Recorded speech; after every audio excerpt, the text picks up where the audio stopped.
नमस्कार, TPV news में आपका स्वागत है। मैं हूं अखिल जांगिड़। चलिए रुक करते खबरों की तरफ। भीलवाड़ा शहर के पालड़ी गांव में गोविंदपुरा व्यायामशाला में भजन कीर्तन के आयोजन में उत्पात मचाने का मामला सामने आया है। जानकारी के अनुसार व्यायामशाला में भोलेनाथ का अभिषेक कर 5 से 7 लोग भजन कीर्तन कर रहे थे। वहां कुछ बदमाशों ने लोगों से मारपीट कर तोड़फोड़ की। सदर थाना प्रभारी जगदीश चंद्र ने बताया कि वाहनों में आए बदमाशों ने गेट के टक्कर मारी। इसके बाद बोलेरो और एक बुलेट में आग लगा दी और साथ ही वहां खड़ी करीब 10 अन्य बाइक में भी तोड़फोड़ कर हमलावर मौके से फरार हो गए। फिलहाल पुलिस मामले की जांच कर रही है। सर, इधर हम शंकर भगवान के मंदिर पे 8, 10, 15 लोग हम भजन भाव गा रहे थे। जब भी ये बाहर से आए लोग और गेट के फायरिंग करते हुए और गेट को तोड़ दिया, हमारी गाड़ियां को इधर आग लगा दी। पूरी को शंकर भगवान के मंदिर पर तोड़ फोड़ कर दी, आग लगा दी और हम इधर उधर भागे। फायरिंग करी, इधर हम भाग गए। इधर तो फायरिंग करने में कौन कौन था? ये फायरिंग करने वाला एक तो मनीष जाट पांसल, एक बेरो जाट पांसल और एक राहुल कुमावत, एक आरजा का कमलेश जाट और अन्य लोगों को 40-50 आदमियों का हम नाम नहीं जानते सर। खबर टोंक जिले के देवली से है, जहां फर्जी नायब तहसीलदार बन एक युवक से ठगी करने का मामला सामने आया है। जानकारी के अनुसार युवक से ठग ने 80,000 रुपए ट्रांसफर करवा लिए। पीड़ित ने बताया कि गत 5 जून को उसके पिताजी किशनलाल बैरवा के पास फोन आया, जिस पर फोनकर्ता ने खुद को नासिरदा नायब तहसीलदार बताते हुए पीड़ित के खाते में 12,000 रुपए डालने और बाद में उसे स्वयं आकर दुकान से लेने की बात कही। इस पर पीड़ित युवक झांसे में आ गया। इस दौरान ठग ने गोपनीय जानकारी हासिल कर ली। इसके बाद एक एक कर 6 बार में खाते से 79,019 रुपए एसबीआई बैंक से निकाल लिए गए, जिसके बाद पीड़ित ने पुलिस थाने में रिपोर्ट दर्ज करवाई। फिलहाल पुलिस पूरे मामले की जांच कर रही है। 5 तारीख को सर मेरे पूजनीय पिताजी के पास एक अज्ञात नंबर से कॉल आया।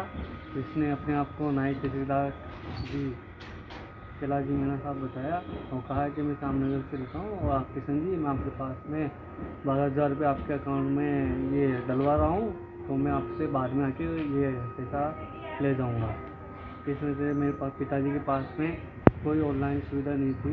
इस वजह से मेरे पिताजी ने फ़ोन किया और कहा कि ये साहब नायब तहसीलदार साहब का ऐसे नाम से आ रहे हैं, ये कॉल इनका अटेंड करके इनको बता देना और ये कह रहे हैं मेरे पैसा डलवा। तो 6 बार में मेरी 79,019 रुपये का ट्रांजेक्शन हुआ है। रिपोर्ट दर्ज हो गई? रिपोर्ट दर्ज हो गई है? रिपोर्ट दर्ज हो गई सर। ऑनलाइन साइबर क्राइम में भी हमने रिपोर्ट करवा दी है। चूरू के तारानगर में जयपुर ग्रेटर की महापौर डॉक्टर सौम्या गुज्जर व भाजपा के 3 पार्षदों को कांग्रेस सरकार द्वारा राजनीतिक दुर्भावना से निलंबित करने पर भाजपा नेता राकेश जांगिड़ के नेतृत्व में विरोध किया गया। भाजपा कार्यकर्ताओं ने गढ़ परिसर के आगे काली पट्टी बांधकर विरोध प्रदर्शन किया। भाजपा नेता राकेश जांगिड़ ने कहा कि महापौर व पार्षदों को इस तरह से निलंबित करना लोकतंत्र की हत्या है।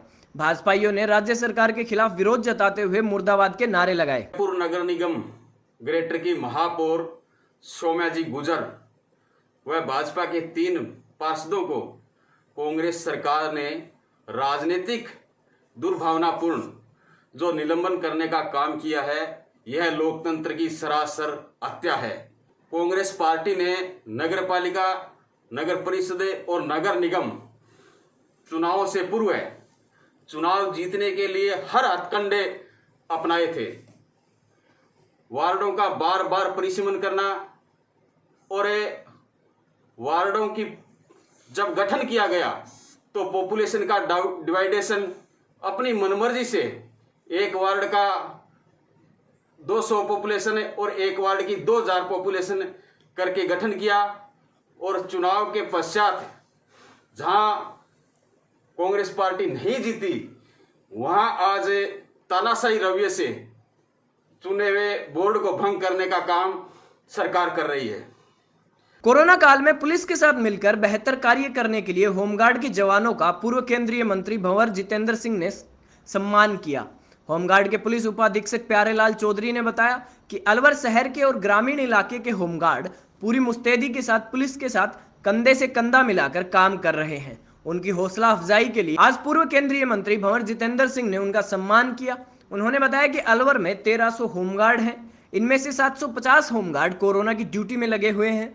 बाकी के होमगार्ड अन्य विभागों में और सरिस्का में अपनी ड्यूटी दे रहे हैं। कोरोना काल के अंदर हमारे राजस्थान होमगार्ड के वॉलेंटियर पुलिस के साथ कंधा मिला के 24 घंटे अलवर शहर और ग्रामीण क्षेत्र के अंदर अपनी ड्यूटी मुस्तैदी से कर रहे हैं। इसलिए हमारे होमगार्ड के जवानों के हौसला अफजाई के लिए माननीय श्री भौर जितेंद्र सिंह जी, AICC महासचिव, और श्रीमान टीकाराम जी जूली साहब, श्रम राज्य मंत्री, इन्होंने इनकी हौसला अफजाई के लिए सर्टिफिकेट, मास्क और सैनिटाइजर देकर इनको सम्मानित किया है। CI अजय कुमार ने बताया कि मुखबिर के जरिए सूचना मिली कि हरियाणा से गुजरात की ओर एक ट्रक जिसमें अवैध शराब भरकर ले जा रहे हैं, जिस पर नाकाबंदी कर गुंती फ्लाईओवर पर ट्रक को रुकवाकर चेक किया तो भूसी के कट्टों के नीचे विभिन्न मार्का की शराब भरी हुई थी, जिसके बाद चालक व ट्रक को आबकारी थाने लाकर ट्रक के अंदर से 343 पेटी शराब जब्त की, जिनकी कीमत करीब 10 लाख रुपए है। साथ ही ट्रक चालक को गिरफ्तार किया गया।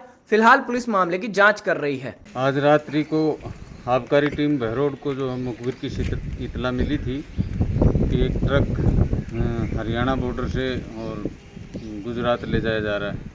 इस इतला पर टीम बहरोड, आबकारी PO श्री सत्यपाल, जमादार श्री धर्मपाल खटाना टीम के साथ में इन्होंने नाकाबंदी की और गुत्ती पुलिया के पास में उस ट्रक को रोका, चेक किया तो वो भूसे से भरी हुई बोरियां रखी हुई थी। बोरियों को खंगाल के देखा तो उसके नीचे शराब की पेटियां थी, जो सारी की सारी हरियाणा निर्मित हैं, जो विभिन्न ब्रांड की हैं। कुल 343 पेटियां हैं, जिसमें Royal Challenge, McDowell's, Imperial Blue, Music Moment. Driver गाड़ी में था जिसको गिरफ्तार कर लिया गया और अनुमानित कीमत तो अभी 10 लाख के आसपास इसकी होनी चाहिए। अलवर में राजीव गांधी राजकीय सामान्य चिकित्सालय के मुख्य गेट पर वसुंधरा जन रसोई का शुभारंभ किया गया। रसोई का शुभारंभ पूर्व कैबिनेट मंत्री, राजस्थान सरकार रोहतास शर्मा और पूर्व मुख्यमंत्री वसुंधरा राजे के समर्थकों ने किया। पूर्व मंत्री रोहतास शर्मा ने कहा कि महामारी को देखते हुए रसोई का शुभारंभ किया गया है। इसके माध्यम से समाज के गरीब, वंचित व अभावग्रस्त परिवारों को निःशुल्क भोजन मिल सकेगा। वहीं जिला संयोजक एडवोकेट जितेंद्र शर्मा ने कहा कि वसुंधरा जन रसोई के पहले 201 खाने के पैकेट बांटे गए। कार्यक्रम के दौरान पूर्व मंत्री रोहतास शर्मा ने पत्रकारों के सवालों का जवाब देते हुए कहा कि भाजपा में कोई गुटबाजी नहीं है। वसुंधरा राजे हमारी लीडर हैं और लीडर से ही सरकार बनाई जाती है। मुझे ज्योतिष का ज्ञान है, देखना अगली बार भी वसुंधरा राजे ही CM बनेंगी। कोरोना के कारण वसुंधरा जन रसोई में नहीं जा रही हैं। राज्य व केंद्र में विपक्ष कहीं भी नजर नहीं आता है। वसुंधरा रसोई का कार्यक्रम आयोजन किया गया। गरीबों को या संपन्न भी लोग हैं, जिन जयपुर में, अलवर में जो लोग आते हैं, चूँकि प्रॉब्लम ये है कि लॉकडाउन के कारण होटल आटल सब बंद है, खाने का कोई व्यवस्था नहीं है, तो हमने उनके लिए खाने की व्यवस्था की, क्योंकि वैश्विक महामारी है, इसलिए भोजन की व्यवस्था की है उनके लिए। क्या पार्टी के द्वारा वसुंधरा जी को साइडलाइन किया जा रहा है? क्या कैसे साइडलाइन आप कैसे कह सकते हो? ये सब पत्रकारों का और आम लोगों का सोच है। Senior vice president of Bharatiya Janata party, कहीं पे भी नजर नहीं आ रही। नजर इसलिए नहीं आ रही, कोविड के कारण पहले वो उसमें आइसोलेशन में रही, फिर उनका बेटा को तकलीफ हुई, फिर उनकी पुत्र वधू बीमार चल रही है हॉस्पिटल में। बुलेटिन में फिलहाल इतना ही। आप देखते रहिए TPV न्यूज।